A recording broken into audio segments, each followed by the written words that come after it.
৪৪ বছর পর আবারও চাকসুর ভিপি ও জিএস সহ বেশিরভাগ পদে জয় পেল ছাত্র শিবির। ভিপি নির্বাচিত হয়েছেন ইব্রাহিম হোসেন রনি, আর জিএস পদে জিতেছেন সাইদ বিন হাবিব। এজিএস সহ দুটি পদ ছাড়া বাকি সব পদে জিতেছে শিবির সমর্থিত প্যানেল সম্প্রীতির শিক্ষার্থী জোট। সারা রাত গণনা শেষে ভোরে ফল ঘোষণা করেন চাকসুর প্রধান নির্বাচন কমিশনার। ১৯৮১ সালে চাকসুর পঞ্চম নির্বাচনে ভূমিধস বিজয় পেয়েছিল ছাত্র শিবির। সেবার ভিপি, জিএস ও এজিএস সহ সম্পাদকীয় ১৭টি পদের ১৪টিতে জয় পায় শিবির সমর্থিত জসিম গাফফার পরিষদ। এর বাইরে ১০টি সদস্য পদের ৮টিতে জয় পায় তারা। ১৯৯০ সালের চাকসু নির্বাচনে সর্বদলীয় ছাত্র ঐক্যের কাছে ধরাশায়ী হয় শিবির। এরপর ৩.৫ দশক নির্বাচন হয়নি। এবারের নির্বাচনে আবারও চাকসুর নিয়ন্ত্রণ শিবিরের হাতে। এজিএস ও সহক্রিয়া সম্পাদক ছাড়া ২৬ পদের ২৪টি শিবিরের ঝুলিতে। বৃহস্পতিবার ভোরে ফল ঘোষণার সময় উল্লাসে ফেটে পড়ে শিবির নেতাকর্মীরা। ফল ঘোষণার সময় শান্তিপূর্ণভাবে নির্বাচন শেষ হওয়ায় সংশ্লিষ্ট সবাইকে শুভেচ্ছা জানান প্রধান নির্বাচন কমিশনার। দায়িত্ব পালন করেছেন, প্রত্যেকেই আমার প্রথম কৃতজ্ঞতা গ্রহণ করুন। সবাইকে নিয়ে অংশগ্রহণমূলক ক্যাম্পাস গড়ার কথা বলছেন চাকসুর নতুন ভিপি। স্বপ্নের ক্যাম্পাস বিনির্মাণ করতে চাই। ইনশাল্লাহ আজকে থেকে আমাদের যে পথ চলা শুরু হলো, আমরা চাই এই ক্যাম্পাসটা সত্যিকারের স্বপ্নের ক্যাম্পাসে পরিণত হোক। আমাদের অনেকেই প্রতিদ্বন্দ্বিতা করেছে এক একটা পদে, তো আমরা চাই সবাইকে নিয়ে সবার চিন্তাকে অ্যাকোমোডেশন করে আমরা একটা সুন্দরভাবে যেন চাকসুকে পরিচালনা করতে পারি। তবে ফল ঘোষণার আগে কিছু নাটকীয়তা দেখা দেয়। দুটি হল সংসদের ফল নিয়ে আপত্তি তোলেন প্রার্থীরা। শিক্ষার্থীদের অভিযোগ থাকবেই, আমরা এই সকল অভিযোগগুলো নিয়েছি, আমরা আমলে নিয়ে আলোচনা করে দেখেন আমরা পুনর্গণনার মধ্যে একটা বড় সিদ্ধান্ত নিলাম। তো আমরা শিক্ষার্থীদের অভিযোগকে যৌক্তিক মনে করে এটা আমলে নিয়েছি, আর যেগুলো আমরা মনে করেছি যে তাদেরকে ব্যাখ্যা দেওয়া প্রয়োজন ব্যাখ্যা দিয়েছি। এবারের এজিএস পদে জিতেছেন ছাত্রদল সমর্থিত আইয়ুবুর রহমান তৌফিক, আর সহক্রিয়া সম্পাদক পদে জয় পেয়েছেন স্বতন্ত্র প্রার্থী তামান্না মাহবুব। অনুপম শীল, ইন্ডিপেন্ডেন্ট নিউজ, চট্টগ্রাম। চট্টগ্রাম থেকে এই বিষয়ে যোগ দিচ্ছেন আমাদের সহকর্মী আহসান রিটন। চাকসুর নির্বাচনের পর থেকে এখন পর্যন্ত ক্যাম্পাসের পরিস্থিতি কেমন দেখছেন, এবং নির্বাচনের ফল ঘোষণার পর নতুন ভিপি বা জিএস কি বলেছেন?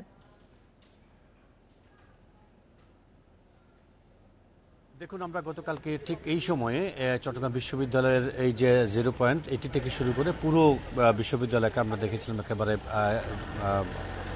জমজমাট অবস্থা, অর্থাৎ শিক্ষার্থীদের পদচারণা এবং যারা ভোট প্রত্যাশী ছিলেন তাদের সবার পদচারণায় আসলে পুরো বিশ্ববিদ্যালয় অঙ্গন একেবারে জমজমাট ছিল। আমরা দেখছি আসলে আজকে ভোর 4টার দিকে গতকালকে যে নির্বাচন হয়েছে, কাঙ্ক্ষিত নির্বাচন, সেটির পর আমরা দেখছি আসলে এই মুহূর্তে বিশ্ববিদ্যালয়ে অনেকটাই বলা যেতে পারে যে শুনশান নীরবতা আমরা দেখছি। আপনি জানেন যে গত ৩৬ বছর পরে যে কাঙ্ক্ষিত চাকসু নির্বাচন সেটি গতকালকে অনুষ্ঠিত হয়েছে, এবং আজকে ভোর 4:30টার দিকে যে ফলাফল সেটি প্রধান নির্বাচন কমিশনার সেটি আসলে ঘোষণা করেছেন। আমরা দেখেছি ফল ঘোষণার পর যেহেতু 26টি পদের মধ্যে 24টিতেই জিএস ভিপি সহ 24টি পদেই শিবির সমর্থিত প্রার্থীরা জয়ী হয়েছেন। সংগত কারণ তাদের যারা কর্মী সমর্থক রয়েছেন তাদের যে উচ্ছ্বাস সেটি আমরা দেখেছি। তবে বিএনপি সমর্থিত যারা প্রার্থী ছিলেন, আমরা আসলে যখন ফল গণনার একেবারে শেষের দিকে, বিশেষ করে যখন সেটি ঘোষণা করা হচ্ছিল, তখন আসলে তাদের কাউকে কাউকে দেখিনি এবং এখন পর্যন্ত তাদের কোনো অস্তিত্ব এই মুহূর্তে আমরা চট্টগ্রাম বিশ্ববিদ্যালয়ের ক্যাম্পাসে দেখছি না। আমরা শিক্ষার্থীরা আস্তে আস্তে করে শহরের বাইরে থেকে এবং এখানে যারা আছেন তারা আসবেন, তাদের সাথে কথা বলবো। এবং যিনি ভিপি নির্বাচিত হয়েছেন ইব্রাহিম হোসেন রনি, তিনি আসলে ইতিমধ্যে বলেছেন যে এতদিন ধরে যে কাঙ্ক্ষিত নির্বাচনের জন্য সবাই অপেক্ষা করেছিলেন সেই অপেক্ষা শেষ হয়েছে এবং সকল প্রার্থীকে যারা এই নির্বাচনে প্রতিদ্বন্দ্বিতা করেছেন এবং সাধারণ শিক্ষার্থী থেকে শুরু করে শিক্ষক সবার সঙ্গে যোগাযোগ করে সবার সঙ্গে আলাপ আলোচনা করে একটি সুন্দর ক্যাম্পাস যাতে দেয়া যায় সেই লক্ষ্যে তারা কাজ করবেন এমনটি যখন ফলাফল ঘোষণা করা হয়েছিল তখন তিনি আসলে সেরকম প্রতিক্রিয়া ব্যক্ত করেছেন। আমরাও দেখেছি আসলে এই যে কয়েকদিনের নির্বাচনী যে আমেজ সেখানে যে উৎসমুখর পরিবেশ সেখানে তারা আগেও সেরকম প্রত্যাশা ব্যক্ত করেছিলেন। তো সবকিছু মিলিয়ে বলা যায় চট্টগ্রাম বিশ্ববিদ্যালয় ক্যাম্পাসে এই মুহূর্তে উৎসবে কিছুটা ভাটা থাকলো। আমরা ধারণা করছি বেলা শেষে যখন সবাই আসবেন তখন আবার নতুন করে প্রার্থীরাও তাদের দুঃখিত যারা জয়ী হয়েছেন তারাও তাদের প্রতিক্রিয়া ব্যক্ত করবেন। সবকিছু মিলিয়ে একটি সুন্দর সমাপ্তি হবে এটা আমরা প্রত্যাশা করছি। চাকসু নির্বাচন পরবর্তী সবশেষ পরিস্থিতি নিয়ে জানাচ্ছিলেন আমাদের সহকর্মী আহসান রিটন। রাজশাহী বিশ্ববিদ্যালয় কেন্দ্রীয় ছাত্র সংসদ রাকসু নির্বাচনের ভোট গ্রহণ শুরু হয়েছে। সকাল ৯টা থেকে শুরু হয়ে একটানা ভোট গ্রহণ চলবে বিকেল ৫টা পর্যন্ত। সকাল ৭টা থেকে কেন্দ্রগুলোয় পাঠানো হয় ব্যালট বাক্স। ৩৫ বছর পর অনুষ্ঠিত হতে যাওয়া নির্বাচন ঘিরে ক্যাম্পাসে বাড়ানো হয়েছে নিরাপত্তা। জাল ভোট ঠেকাতে শিক্ষার্থীদের ইউনিক কার্ড যাচাই সহ নানা ব্যবস্থা নিয়েছে নির্বাচন কমিশন। এছাড়া প্রতিটি কেন্দ্রই রয়েছে সিসিটিভির নজরদারিতে। ৯টি একাডেমিক ভবনের ১৭টি কেন্দ্রে ভোট দিচ্ছেন শিক্ষার্থীরা। এবার রাকসু নির্বাচনে কেন্দ্রীয় ছাত্র সংসদে ২৪৭ জন, সিনেটে ৫৮ জন এবং ১৭টি হল সংসদে ৫৯৭ জন প্রার্থী প্রতিদ্বন্দ্বিতা করছেন। আর মোট ভোটার ২৮,৯০৫ জন। আমরা চাই একটা অবাধ সুষ্ঠু নিরপেক্ষ নির্বাচন, সুষ্ঠু সুন্দর পরিবেশে নির্বিঘ্নে এবং শান্তিপূর্ণভাবে যাতে এখানকার ছাত্ররা ভোটাধিকার তাদের প্রয়োগ করতে পারে, এটা আমাদের প্রত্যাশা। রাকসু নির্বাচনের আরো খবর জানাতে আমাদের সঙ্গে এই মুহূর্তে স্টুডিওতে আছেন আমাদের সহকর্মী মাহমুদ শরীফ। শরীফ, শুরুতেই আপনাকে বলতে চাই যে প্রায় 10 মিনিট হলো ভোট গ্রহণ শুরু হয়েছে। 9টি একাডেমিক ভবনের 17টি কেন্দ্রে আজকে ভোট গ্রহণ অনুষ্ঠিত হচ্ছে। নির্বাচনের পরিবেশ সহ সার্বিক পরিস্থিতি নিয়ে আমাদেরকে জানাবেন। ধন্যবাদ। আমরা গতকালকেও দেখেছি চাকসু নির্বাচন হয়েছে, আজ রাকসু নির্বাচন যেহেতু 35 বছর পর হচ্ছে, এখানেও শিক্ষার্থীদের মধ্যে যে ব্যাপক উৎসাহ উদ্দীপনা তা গতকালকে রাতের যে চিত্র ক্যাম্পাসে সেই চিত্রে আমরা দেখেছি। আমরা রাকসু নির্বাচনের যে বিষয়টি দেখছি, এই নির্বাচনে বিপুল সংখ্যক প্রার্থী প্রতিদ্বন্দ্বিতা করছেন, অর্থাৎ 28,000-এর উপরে ভোটার এই রাকসু নির্বাচনে।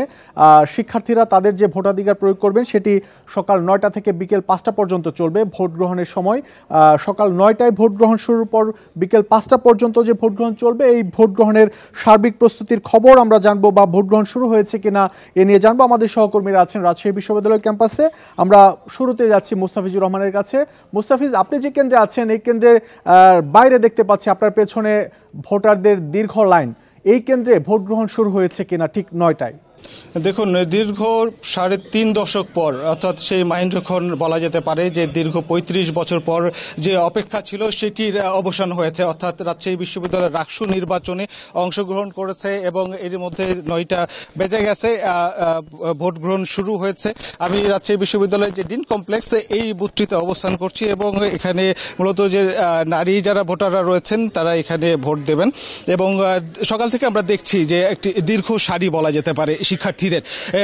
অর্থাৎ এখানে রাজশাহী বিশ্ববিদ্যালয়ের নির্বাচন কমিশন যেটি বলছিল, রাকসুর নির্বাচন কমিশন যেটি বলছিল যে তারা চাচ্ছিলেন নির্বাচনটি অংশগ্রহণমূলক নির্বাচন তারা একটি দেখতে চান এবং প্রতিদ্বন্দ্বিতামূলক একটি নির্বাচন দেখতে চান। তো আমরা বলতে পারি যে এখন আমরা যেটি দেখছি সেটি সত্যি এটি অংশগ্রহণমূলক এবং শিক্ষার্থীদের যে সারা আছে, শিক্ষার্থীরা সকাল থেকেই কিন্তু দীর্ঘ লাইন দিচ্ছেন এবং অনেকের মধ্যে একটি বাড়তি উন্মাদনা বা উৎসাহ দেখা গেছে। বিশেষ করে যারা প্রথম বর্ষের শিক্ষার্থী, এবার ফার্স্ট ইয়ার যারা স্টুডেন্ট, তাদের মধ্যে একটা বাড়তি উন্মাদনা দেখা গেছে। তারা এবার ভর্তি হয়েই রাকসুর মতো নির্বাচনে তারা অংশগ্রহণ করতে পারছে, তারা অবদান রাখতে পারছে। এটি তাদের সবচেয়ে ভালো বা বড় পাওয়া বলতে পারে তারা। এবং তারা এটি বলছিলেন যে তারা এটাই নিয়ে অনেক এক্সাইটেড যে তারা প্রথমবারের মতো রাকসুতে বিশ্ববিদ্যালয়ে ভর্তি হয়েই তারা ভোট দিতে পারছেন। এটি প্রথম বর্ষের শিক্ষার্থীদের যে উন্মাদনা। এছাড়াও যে অন্যান্য যারা শিক্ষার্থীরা রয়েছেন ক্যাম্পাসে তারাও কিন্তু নিজেদেরকে ভাগ্যবান বলছেন, কেননা অনেক ব্যাচ বের হয়ে গেছে, তারা রাকসুর অবদান রাখতে আসতে পারেন বা রাকসু নির্বাচন সে সময় বন্ধ ছিল, অনুষ্ঠিত হয়নি। ঠিক এই সময়ে এসে তারা রাকসু নির্বাচনে অংশ নিতে পারছেন, তারা প্রতিদ্বন্দ্বিতা করতে পারছেন, নির্বাচনে দাঁড়াচ্ছেন। এটি শিক্ষার্থীদের জন্য সবচেয়ে বড় পাওয়া। এবং শিক্ষার্থীরা যে বিষয়টি বলছিলেন যে দীর্ঘ 35 বছর পর তাদের হয়ে কথা বলবে, তাদের কণ্ঠে কণ্ঠ মিলিয়ে কথা বলবে, তাদের অধিকার আদায়ে দাঁড়াতে পারবে, এরকম একটা প্রতিনিধি তারা পেতে যাচ্ছেন বা ছাত্রদের নিয়ে কথা বলবে, ছাত্র অধিকার নিয়ে কথা বলবে। ঠিক রাকসুর একজন নির্বাচিত প্রতিনিধি পেতে যাচ্ছেন, ছাত্ররা পেতে যাচ্ছেন, শিক্ষার্থীরা পেতে যাচ্ছেন। এইটি হচ্ছে শিক্ষার্থীদের জন্য সবচেয়ে বড় পাওয়া। আর প্রচারণার প্রসঙ্গ যদি বলা হয়ে থাকে তাহলে আমরা এর মধ্যে বলতে পারি যে দীর্ঘ প্রায় 1 মাসের মতো সময় আমরা দেখেছি যে রাকসুতে যে 200 রাকসু নির্বাচনে 247 জন প্রার্থী আছেন, তারা প্রতিদ্বন্দ্বিতা করেছেন। এবং আমরা এখন পর্যন্ত দেখছি যে রাজশাহী বিশ্ববিদ্যালয়ে যে ভোট গ্রহণ সেটি শুরু হয়েছে। এখন পর্যন্ত রাজশাহী বিশ্ববিদ্যালয়ে যে 228 এখানে মোট ভোটারের সংখ্যা রয়েছে 28,901 জন এখানে মোট ভোটার রয়েছেন। এবং নিরাপত্তার বিষয়টি যদি বলা হয়ে থাকে, এখানে আইন শৃঙ্খলা বাহিনী থেকে শুরু করে নির্বাচন কমিশন তারা বলছিলেন যে তারা নিশ্চিত নিরাপত্তার মধ্য দিয়ে কিন্তু এই নির্বাচনটি অনুষ্ঠিত করতে চান এবং নির্বাচন নিয়ে যেন কোনো প্রশ্ন না থাকে, অর্থাৎ প্রশ্নহীন একটি নির্বাচন তারা উপহার দিতে চান। এবং নির্বাচন কমিশনের পক্ষ থেকে বলা হচ্ছিল, সেই সাথে আইন শৃঙ্খলা বাহিনীর পক্ষ থেকে বলা হয়েছে যে এখানে তারা 3 স্তরের নিরাপত্তা বেষ্টনী রেখেছেন। এবং এখানে অন্যতম বৃহৎ আয়তনের ক্যাম্পাস রাজশাহী বিশ্ববিদ্যালয়, এই ক্যাম্পাসে কিন্তু সেই তুলনায় শিক্ষার্থীদের জন্য যে আবাসন ব্যবস্থা সেটি নেই।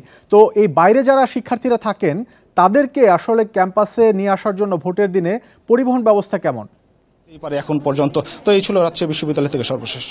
মুস্তাফিজ, আপনি আমাদের সাথেই থাকুন। আরেক সহকর্মী আছেন মাহফুজুর রহমান মিলন, তিনি আছেন রহমতুন্নেসা হলে। মাহফুজ, আপনি যে কেন্দ্রে আছেন, এই কেন্দ্রে কি পরিস্থিতি দেখছেন? ভোটারদের দীর্ঘ লাইন আছে কিনা এই কেন্দ্রে? জি দেখুন, আমি এই মুহূর্তে আছি রবীন্দ্র ভবনের সামনে রাজশাহী বিশ্ববিদ্যালয়ের, যেখানে রহমতুন্নেসা হল সহ বেগম খালেদা জিয়া হল এবং আরো 2-3টি হলের, বিশেষ করে মেয়েদের হলের কিন্তু ভোট গ্রহণ এখানে চলছে। এবং সকাল 9টায় ঠিক সময় কিন্তু এখানে ভোট গ্রহণ শুরু হয়েছে। এবং শুরুর দিকে যারা ভোটাররা রয়েছেন তাদের আমরা ভিড় অতটা দেখতে পাচ্ছি না, কিন্তু ক্রমশ এখানে কিন্তু ভোটারদের কিন্তু ভিড় বাড়ছে। এবং এখানে আমরা কিন্তু দেখতে পাচ্ছি ভোটারদের সাথে কিন্তু এখানে কিন্তু কড়া নিরাপত্তা প্রহরায় রয়েছে পুলিশ। এবং আমরা কিন্তু একটু আগে এখানে আমি যদি আপনাকে জানাই যে এখানে কিন্তু বিভিন্ন যারা আইন শৃঙ্খলা রক্ষাকারী বাহিনীর ঊর্ধ্বতন কর্মকর্তারা রয়েছেন, তারা কিন্তু এখানে এই কেন্দ্রগুলো কিন্তু পরিদর্শন করে গেছেন। যদি আমি আপনাকে সার্বিক চিত্র বলি, এবার কিন্তু রাকসুতে ভোটার সংখ্যা হচ্ছে 28,905 জন। তার মধ্যে নারী ভোটার রয়েছেন 11,305 জন এবং পুরুষ ভোটার রয়েছেন 17,996 জন। কেন্দ্রীয় ছাত্র সংসদ রাকসুতে এবার 247 জন ও সিনেটে 28 জন প্রার্থী প্রতিদ্বন্দ্বিতা করছেন। এবং 17টি হল সংসদে 997 জন প্রার্থী অংশ নিয়েছেন। এবং আমি যদি এখানে ভিপি পদের কথা 18 জন এবং জিএস পদে এখানে লড়ছেন 13 জন এবং এজিএস পদে রয়েছেন 16 জন প্রার্থী। এবং এখানে আমি আজকে কিন্তু যারা ভোটাররা রয়েছেন তারা কিন্তু একজনে 43টি করে ভোট দেবেন, অর্থাৎ তারা 43টি ভোট দিয়ে 17টি কেন্দ্রে এখানে 990টি বুথ থাকবে।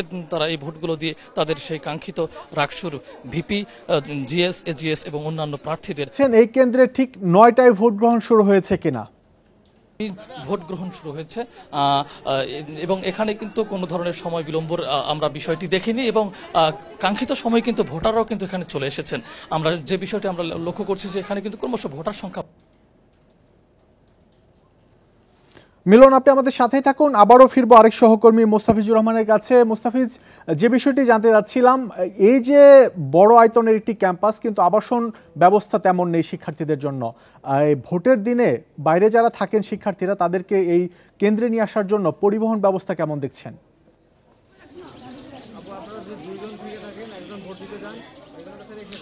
দেখুন, রাজশাহী বিশ্ববিদ্যালয়ের পরিবহন ব্যবস্থা এখানে বিশ্ববিদ্যালয় থেকে বলা হয়েছে এবং বাসগুলো গেছে যথারীতি। মূলত যেই বাসগুলো স্টুডেন্টদেরকে নিয়ে আসে সেই বাসগুলো, বাড়তি কোনো বাস নেই, এই বাসগুলোই তারা যাচ্ছে এবং এগুলোতে করে বিশ্ববিদ্যালয়ের শিক্ষার্থী তারা আসছেন।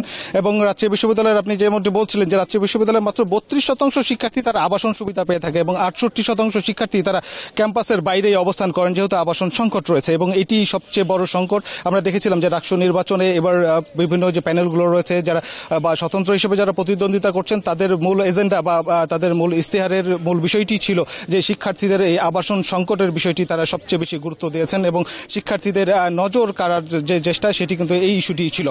এছাড়াও কিন্তু আমরা দেখেছিলাম যে সাইবার বুলিং সহ খাবারের যে মান, এই বিষয়গুলো ছিল।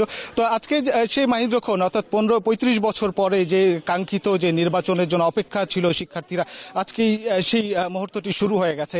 9টা বেজে গেছে এবং ভোট দেওয়া, এর মধ্যে আমি যেই বুথে অবস্থান করছি, ভোট কেন্দ্রে অবস্থান করছি, সেখানে এর মধ্যে ভোট দান শুরু হয়ে গেছে এবং এটি একটি এখানে নারী শিক্ষার্থী যারা রয়েছেন তারা এই কেন্দ্রে ভোট দিচ্ছেন। তো এর মধ্যে যারা ভোটাররা রয়েছেন তাদের মধ্যে কিন্তু একটি বাড়তি উৎসাহ দেখতে পাচ্ছি এবং তারা কেননা এবার প্রথমবারের মতো তারা অংশগ্রহণ করছেন। এই যারা শিক্ষার্থীরা রয়েছেন বিশেষ করে রাকসুর মতো নির্বাচনে তারা অবদান রাখতে পারছেন এবং বিশ্ববিদ্যালয়ে যে উৎসব মুখর পরিবেশ ছিল দীর্ঘ 1 মাস ধরে বলা যেতে পারে, কারণ রাকসু নির্বাচন প্রায় চতুর্থ ধাপ পিছিয়ে কিন্তু এই যে 16 অক্টোবর আজকে যে এটি নির্বাচন, এটি চতুর্থ 4বারের মতো তারিখ পরিবর্তন করে এই আজকের এই সেই মাহিন্দ্রক্ষণ যেখানে আজকে দিনে ভোট গ্রহণ শুরু হয়েছে বা নির্বাচন শুরু হয়েছে।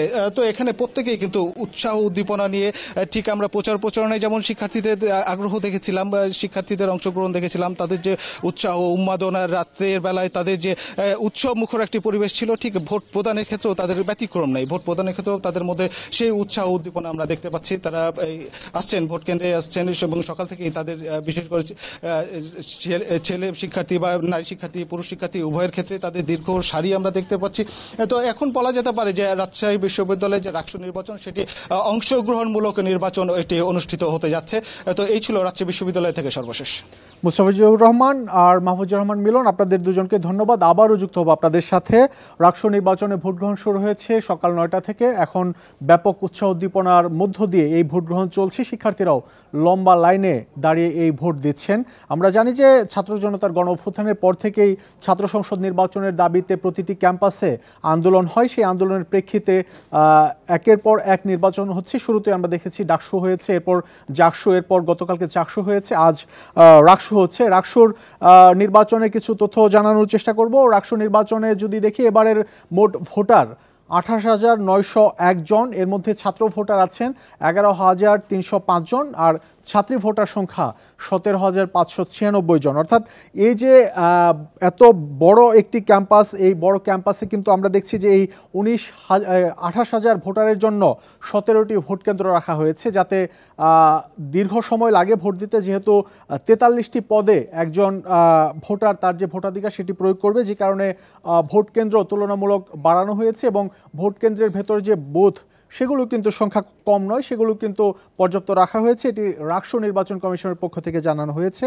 এরপর রাকসু নির্বাচনের আরও কিছু তথ্য জানানোর চেষ্টা করব। এই রাকসু নির্বাচনে আমরা দেখছি যে এবার মোট প্রার্থী 906 জন এবং এর মধ্যে কেন্দ্রীয় সংসদে প্রার্থী হচ্ছেন 247 জন আর হল সংসদে প্রার্থী হচ্ছেন 600 জন। অর্থাৎ এই যে বিপুল সংখ্যক ছাত্র এবং বিপুল সংখ্যক ছাত্রের মধ্যে আমরা দেখছি যে প্রতিনিধিত্ব করার জন্য এখানে কিন্তু সংখ্যায় কম নয়, অর্থাৎ প্রার্থী 906 জন। এই যে উৎসাহ উদ্দীপনা ছাত্র সংসদ ঘিরে প্রতিটি ছাত্রর মধ্যে যে আগ্রহ, সেটি কিন্তু এই প্রার্থী সংখ্যা দেখে অনেকটা স্পষ্ট বোঝা যাচ্ছে। আমরা প্রতিটি নির্বাচনে, ছাত্র সংসদ নির্বাচনে কিন্তু একই চিত্র দেখেছি। রাকসু নির্বাচনে যদি একটু দেখার চেষ্টা করি, ভিপি পদে 18 জন প্রতিদ্বন্দ্বিতা করছেন, একটি পদের বিপরীতে 18 জন প্রতিদ্বন্দ্বিতা করছেন। জিএস পদে প্রতিদ্বন্দ্বিতা করছেন 13 জন, এছাড়া এজিএস পদে প্রার্থী হয়েছেন 16 জন। অর্থাৎ এই যে এখানেও কিন্তু আমরা দেখছি একটি পদের বিপরীতে 18 জন, 13 জন, 16 জন করে প্রতিদ্বন্দ্বিতা করছেন। এখানে প্যানেল করা হয়েছে, ছাত্রদল, ছাত্র শিবির সহ বেশ কয়েকটি ছাত্র সংগঠনের পক্ষ থেকে প্যানেল করা হয়েছে। এই প্যানেলের যদি চিত্র একটু দেখার চেষ্টা করি, এর মধ্যে ছাত্রদল মনোনীত যে প্যানেল, এই প্যানেলে ভিপি পদে প্রতিদ্বন্দ্বিতা করছেন শেখ নুরুদ্দিন আবির। তিনি লোক প্রশাসন বিভাগের 2017-18 সেশনের শিক্ষার্থী। এছাড়া এই ছাত্রদলের প্যানেলে জিএস পদে প্রতিদ্বন্দ্বিতা করছেন নাফিল ইসলাম জীবন, তিনি ইসলামিক স্টাডিজ বিভাগ 2017-18 সেশনের শিক্ষার্থী। এছাড়া ছাত্রদলের এই প্যানেলে এজিএস পদে প্রতিদ্বন্দ্বিতা করছেন জাহিন বিশ্বাস শেরশাহ, তিনি সঙ্গীত বিভাগ 2020-21 সেশনের শিক্ষার্থী। অর্থাৎ ছাত্রদল ছাড়াও এখানে প্যানেল দিয়েছে ছাত্র শিবির। ছাত্র শিবিরের প্যানেলের চিত্র একটু দেখার চেষ্টা করি। এখানে ভিপি পদে প্রতিদ্বন্দ্বিতা করছেন মুস্তাকুর রহমান জাহিদ, তিনি অ্যাগ্রোনমি অ্যান্ড এগ্রিকালচার এক্সটেনশন বিভাগের 2016-17 সেশনের শিক্ষার্থী। এছাড়া জিএস পদে প্রতিদ্বন্দ্বিতা করছেন মোহাম্মদ ফাহিম রেজা, তিনি প্রাণ রসায়ন ও অনুপ্রাণ বিভাগ 2020-21 সেশনে অধ্যয়নরত আছেন। এই শিবিরের প্যানেলে এজিএস পদে প্রতিদ্বন্দ্বিতা করছেন SM সালমান সাব্বির, তিনি পরিসংখ্যান বিভাগের 2019-20 সেশনের শিক্ষার্থী। অর্থাৎ এই যে ছাত্রদল এবং ছাত্র শিবির, এই দুই প্যানেলের বাইরেও কিন্তু আরও বেশ কয়েকটি ছাত্র সংগঠন প্যানেল দিয়েছে। এখানে ছাত্র সংগঠনের মধ্য থেকে পূর্ণাঙ্গ প্যানেল বলা চলে এই ছাত্রদল এবং শিবির, তারা পূর্ণাঙ্গ প্যানেল দিয়েছে। আর বাকি যে সংগঠনগুলো রয়েছে তারা কেউ আংশিক দিয়েছে, আবার কেউ শুধু ভিপি বা জিএস বা এজিএস পদে প্রার্থী দিয়েছে। এই প্যানেলের বাইরেও কিন্তু আমরা দেখেছি যে এই রাকসু নির্বাচনে এখানে স্বতন্ত্রভাবে অনেকে প্রতিদ্বন্দ্বিতা করছেন। শুরু থেকে আমরা দেখেছি প্রচারণা যখন শুরু হয় তখন প্রতিটি প্রার্থী তাদের ইশতেহার দিয়েছেন এবং সেই ইশতেহারে আবাসনের বিষয়টি তারা তুলে এনেছেন অগ্রাধিকার ভিত্তিতে। যেহেতু রাকসুতে 32% শিক্ষার্থী মাত্র তারা আবাসন সুবিধা পায়, সবার ইশতেহারে কিন্তু আমরা দেখছি যে এই আবাসনের ব্যবস্থার কথা উল্লেখ করা হয়েছে। রাকসু নির্বাচনে সকাল 9টা থেকে ভোট গ্রহণ শুরু হয়েছে, শান্তিপূর্ণভাবে এখন পর্যন্ত ভোট গ্রহণ চলবে বিকেল 5টা পর্যন্ত। তোমা, রাকসু নির্বাচন নিয়ে এই ছিল আমার কাছে সবশেষ। ধন্যবাদ শরীফ আপনাকে। আমাদের সহকর্মী মাহমুদ শরীফ রাকসু নির্বাচনের নানা তথ্য উপাত্ত জানাচ্ছিলেন। এবার জানাবো ভিন্ন প্রসঙ্গ। মানি লন্ডারিং, অবৈধ সম্পদ অর্জন বা ব্যবসার আড়ালে অর্থ পাচারের অভিযোগে 6 মাসে 5,000 কোটি টাকার সম্পদ জব্দ ও বাজেয়াপ্ত করেছে সিআইডি। অভিযুক্তদের মধ্যে রয়েছে ইউনিক, রংধনু, বিএসপি গ্লোবালের মতো প্রতিষ্ঠান। এছাড়া সাবেক মন্ত্রী সাইফুজ্জামান চৌধুরী, গোলাম দস্তগীর গাজী, তৌফিকা করিম, বাহাউদ্দিন বাহার সহ অন্তত 8 জনের সম্পদ জব্দ হয়েছে। কয়েকদিন আগে প্রতারণা ও জালিয়াতির মাধ্যমে বিপুল সম্পদ অর্জন ও অর্থ পাচারের অভিযোগে রংধনু গ্রুপের মালিক রফিকুল ইসলামের বিলাসবহুল হোটেল সহ 33 কোটি টাকার সম্পদ জব্দ করে সিআইডি। 878 কোটি টাকা পাচারের অভিযোগে মামলা করা হয়। এছাড়া ব্যক্তি পর্যায়ে সাবেক মন্ত্রী গোলাম দস্তগীরের 400 কোটি টাকা এবং সাবেক এমপি বাহাউদ্দিন বাহার ও সূচনার 18 কোটি টাকা জব্দ করা হয়। দুবাইয়ে 12,000 কোটি টাকা পাচারের মামলা হয়েছে সাইফুজ্জামান চৌধুরী ও তার স্ত্রীর নামে। তালিকায় আছেন আরও 4 জন। মানি লন্ডারিংয়ের মামলাগুলো আসবে, রাষ্ট্রের বাজেয়াপ্ত হবে, তারপরে পরবর্তী সিদ্ধান্ত যে মামলা তো চলমান হতে পারি। বাংলাদেশ ব্যাংকের যে $81 বিলিয়ন যে রিজার্ভ ব্যাংকের যেটা আমরা কনফিসকেট করব কিছুদিন আগে, এটা কিন্তু মামলা আদালতের নির্দেশেই, আদালতের সকল প্রসেস মেনেই কিন্তু সিআইডির অফিসাররা যে লিগ্যাল স্টেপগুলো সব কিছু নিয়েই কিন্তু আদালত থেকে অর্ডার করে। আমরা যা স্টেক হোল্ডার যারা আছে এটা রায়কে যারা বাস্তবায়ন।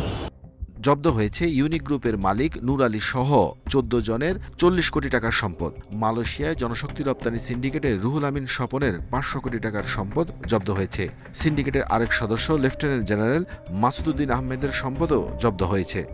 আমরা খুব চিন্তা করছি সকল অপরাধগুলোকে একটি গ্যাং কেসে নিয়ে আসে, সবগুলোকে একসাথে তদন্ত, এই কাজগুলো। এটা তো জানেন, এই যে অনলাইন গ্যামলিং এগুলো কিন্তু একদম প্রত্যন্ত অঞ্চলে একদম মার্জিনাল কুকুরদের কাছে ছড়িয়ে গেছে, মানুষজন প্রতিনিয়ত প্রতারিত হচ্ছে। এছাড়া ব্যবসার আড়ালে জব্দ হওয়া $10 কোটি যৌথ প্রচেষ্টায় দেশে ফেরত আনা হয়েছে বলে জানিয়েছে CID. Arafatur Rahman, independent news, Dhaka. আবারও হাসপাতালে ভর্তি হলেন বিএনপি চেয়ারপারসন বেগম খালেদা জিয়া। বুধবার রাত 12টার দিকে শারীরিক পরীক্ষা নিরীক্ষার জন্য তাকে হাসপাতালে ভর্তি করা হয়। তার ব্যক্তিগত চিকিৎসক অধ্যাপক ডাক্তার AZM জাহিদ হোসেন জানান, কারাগারে থাকার সময় সঠিক চিকিৎসা না পাওয়ায় বারবার অসুস্থ হয়ে পড়ছেন খালেদা জিয়া। শারীরিক পরীক্ষা নিরীক্ষার জন্য বুধবার মধ্যরাতে রাজধানীর গুলশানের বাসা থেকে বের হন সাবেক প্রধানমন্ত্রী বিএনপি চেয়ারপারসন বেগম খালেদা জিয়া। এভারকেয়ার হাসপাতালে নেয়ার পর তার শারীরিক অবস্থা বিবেচনা করে ভর্তি করার সিদ্ধান্ত নেন মেডিকেল বোর্ডের সদস্যরা। খালেদা জিয়ার ব্যক্তিগত চিকিৎসক অধ্যাপক ডাক্তার AZM জাহিদ হোসেন জানান, বৃহস্পতিবার তার কয়েকটি পরীক্ষা হবে। তার অবস্থা স্থিতিশীল বলে জানান ডাক্তার জাহিদ। এই মুহূর্তে ওনার অবস্থা স্থিতিশীল আছে এবং উনি হাসপাতালের কেবিনে এখন এই মুহূর্তে প্রফেসর ডক্টর শাহাবুদ্দিন তালুকদারের অধীন এবং তার নেতৃত্বে একটা মেডিকেল বোর্ড আগে যেটি ছিল। বেগম খালেদা জিয়া হৃদরোগ সহ নানা জটিলতায় ভুগছেন জানিয়ে ডাক্তার জাহিদ বলেন, দীর্ঘদিন স্বাভাবিক চিকিৎসা না পাওয়ায় মাঝে মাঝেই তার অবস্থার অবনতি হয়। এই সমস্ত রোগের যে ন্যাচারাল কোর্স অফ ট্রিটমেন্ট যা হওয়া উচিত সেরকম না হওয়ার কারণেই ওনার মাঝে মাঝেই ওনাকে আপনারা দেখছেন যে আমরা লন্ডনেও চিকিৎসার জন্য যখন উনি গিয়েছিলেন ওখান থেকে মোটামুটি উনি বেশ সুস্থ হয়ে উনি দেশে ফেরত আসার পরবর্তীতে উনি আবারও অসুস্থ বোধ করেন। 2-1 দিনের মধ্যেই বিএনপি চেয়ারপারসন বাড়ি ফিরবেন বলে আশা চিকিৎসকদের। Khaled Raihan, independent news, Dhaka. HSC ও সমমান পরীক্ষার ফলাফল প্রকাশ সকাল 10টায়। এবারও ফল প্রকাশে কোনো আনুষ্ঠানিকতা থাকছে না। ফলাফল শিক্ষা বোর্ডগুলোর ওয়েবসাইট, সংশ্লিষ্ট সব পরীক্ষা কেন্দ্র বা শিক্ষা প্রতিষ্ঠান ও SMS এর মাধ্যমে জানা যাবে। পরীক্ষার ফলাফল পুনর্নিরীক্ষণের জন্য ওয়েবসাইটের মাধ্যমে আবেদন করা যাবে কাল থেকে 23শে অক্টোবর পর্যন্ত।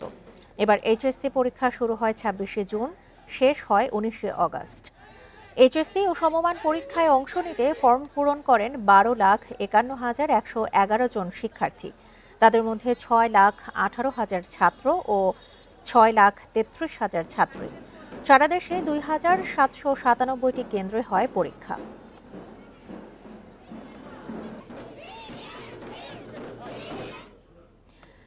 তিন দফা দাবি না মানা হলে আজ রাষ্ট্রীয় অতিথি ভবন যমুনা অভিমুখে লং মার্চের ঘোষণা দিয়েছেন এমপিওভুক্ত শিক্ষক কর্মচারীরা।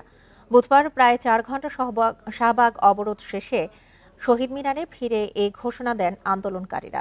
এদিকে শিক্ষকদের বাড়ি ভাড়া বাড়ানোর প্রস্তাব অর্থ মন্ত্রণালয়ে পাঠিয়েছে শিক্ষা মন্ত্রণালয়। 5 থেকে 20% পর্যন্ত বাড়ি ভাড়া নির্ধারণের প্রস্তাব করা হয়েছে। 20% বাড়ি ভাড়া সহ 3 দফা দাবিতে শাহবাগ মোড় অবরোধ করেছেন এমপিওভুক্ত শিক্ষা প্রতিষ্ঠানের শিক্ষক কর্মচারীরা। প্রজ্ঞাপন জারি না হওয়ায় ক্ষুব্ধ শিক্ষকরা পুলিশের হাতে শিক্ষক লাঞ্ছিত হওয়ায় জানান প্রতিবাদ। সকালে শহীদ মিনারে চলমান কর্মসূচি থেকে শাহবাগ অবরোধের ঘোষণা দেন তারা। দাবি না মানলে শিক্ষার্থীদের নিয়ে জাতীয়করণের 1 দফা আন্দোলনের কর্মসূচির কথা বলেন শিক্ষক কর্মচারীরা। টাকাটা উল্লেখ করতেছি 1000 টাকা, আপনারা আমাদেরকে আইনা দেন। 1000 টাকা যদি বাসা ভাড়া আইনা দিতে পারেন আমরা এখান থেকে চলে যাব। মাত্র 12,500 টাকার পে স্কেলে সে 20% কত টাকা পাবে?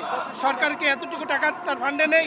এজন্য আমরা আমাদের দাবি চাই, আমরা আন্দোলন চাই না, আমরা আমাদের দাবি পূরণ করতে চাই। রাস্তায় আমাদের ন্যায্য অধিকারের জন্য আমরা বসে পড়েছি। আজকে প্রজ্ঞাপন না নিয়ে আমরা বাড়ি যাচ্ছি না ইনশাআল্লাহ। আজকে যদি এই দাবি মেনে নেওয়া না হয় আগামীকাল থেকে আমাদের দাবি শুরু হবে। 1 দফা জাতীয়করণ করতে হবে সারা বাংলাদেশে। এদিকে বেসরকারি শিক্ষক কর্মচারীদের বাড়ি ভাড়া সরকারের সক্ষমতা অনুযায়ী 20% পর্যন্ত বাড়ানোর প্রস্তাব অর্থ মন্ত্রণালয়ে পাঠিয়েছে শিক্ষা মন্ত্রণালয়। বাড়ি ভাড়া বৃদ্ধির পাশাপাশি 1500 টাকা চিকিৎসা ও 75% উৎসব ভাতা দেওয়ার প্রস্তাবও করা হয়েছে। Tanvir Ahmed, independent news, Dhaka. শেষ মুহূর্তেও জুলাই সনদ স্বাক্ষর নিয়ে জটিলতা। নোট অব ডিসেন্টে আপত্তি জানিয়ে সই না করার ঘোষণা বাম জোটের। এনসিপি এখনও অনিশ্চিত সই করার বিষয়ে। তাদের দাবি সনদ কিভাবে বাস্তবায়ন হবে তার উল্লেখ থাকতে হবে। এদিকে গণভোটের দিনক্ষণ নিয়ে নিজেদের অবস্থানে অনড় বিএনপি ও জামায়াত।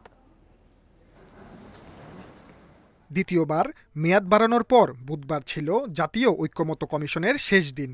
তাই জরুরি বৈঠক ডাকা হয় সন্ধ্যায়, যেখানে উপস্থিত ছিলেন কমিশনের সভাপতি প্রধান উপদেষ্টা অধ্যাপক মোহাম্মদ ইউনুস। সব দলের স্বতঃস্ফূর্ত অংশগ্রহণে জুলাই সনদে স্বাক্ষরের অনুষ্ঠান করতে চায় ঐক্যমত্য কমিশন, কিন্তু এই স্বাক্ষর নিয়েই তৈরি হয়েছে সংকট। নোট অব ডিসেন্টের বিষয়ে আপত্তি বাম জোটের, ঘোষণা দিয়েছে সনদে সই না করার। এই জুলাই জাতীয় সনদের যে পটভূমি, সেই পটভূমির মধ্যে সেখানে সঠিক ইতিহাস বর্ণিত হয় নাই। আগামী 17 তারিখ সেখানে এই জুলাই জাতীয় সনদে এই 5টি দলের কথা বললাম, তারা স্বাক্ষর করব না। বাস্তবায়ন নিয়ে ঐক্যমত্য হলেও সে প্রক্রিয়া উল্লেখ নেই সনদে। এ নিয়ে আপত্তি জাতীয় নাগরিক পার্টির, তাই দলটি স্বাক্ষর করবে কিনা তা নিশ্চিত করেননি নেতারা। জুলাই সনদের বিষয়ে আমরা স্বাক্ষর করব কি করব না সেই বিষয়গুলোকে আমরা বিবেচনাধীন রেখেছি। এই শর্তের উপরে যে কমিশন এবং সরকার জুলাই সনদ বাস্তবায়নের বিষয়ে জাতির কাছে ক্লিয়ার রুটম্যাপ তারা উপস্থাপন করবে।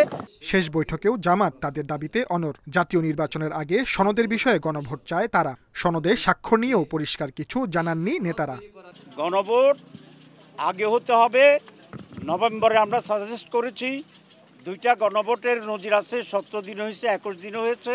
সিগনেচারের ব্যাপারে তো প্রশ্ন করবেন কিনা, তো সেই প্রশ্নের জবাবটা দিয়ে বলতে চাইতেছি যে মাত্র একদিন বাকি আছে, ওই দিন গেলেই ইনশাআল্লাহ দেখে ফেলবেন। সই করতে আপত্তি নেই বিএনপির, তবে গণভোট বিষয়ে তাদের স্পষ্ট অবস্থান, জাতীয় নির্বাচনের দিনই হতে হবে সেটি। আমরা জুলাই জাতীয় সনদ সবাই স্বাক্ষর করব।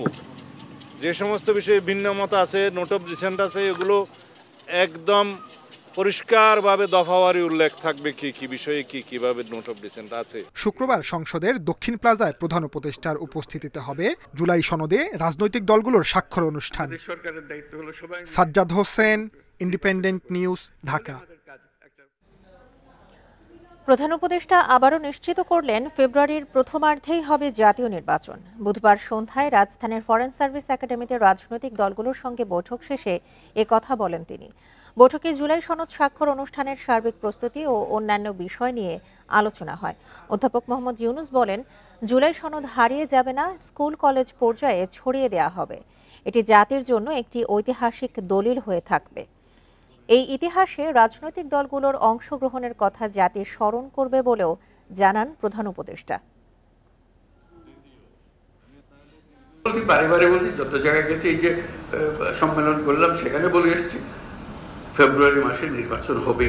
এটা এই সব এই যে ঐক্যমত্য কমিশনের যে সনদ, এটা সনদেরই অংশ, এটার সঙ্গে এটা জড়িত।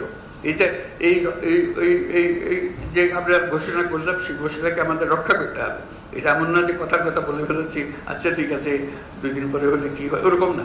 এটা ফেব্রুয়ারিতে হবে এবং ওই যে বারে বারে বলেছে এটা উৎসবমুখর নির্বাচন হবে।